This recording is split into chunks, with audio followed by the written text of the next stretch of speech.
Once you've created your environment, you can add one or more workspaces. A workspace is an organizational division that allows you to restrict the information each user can see. You can also grant permissions to specific users to access one or more workspaces based on their responsibilities. To create a workspace, you can do so immediately after creating your environment.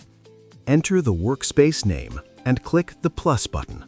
You can add as many workspaces as you need. When you've finished adding them, click Continue. Keep in mind that this process may take a few seconds as the new environment database is being generated. Later, if you want to add more workspaces, simply go to Manage Environment, select Add a Workspace, and repeat the same process.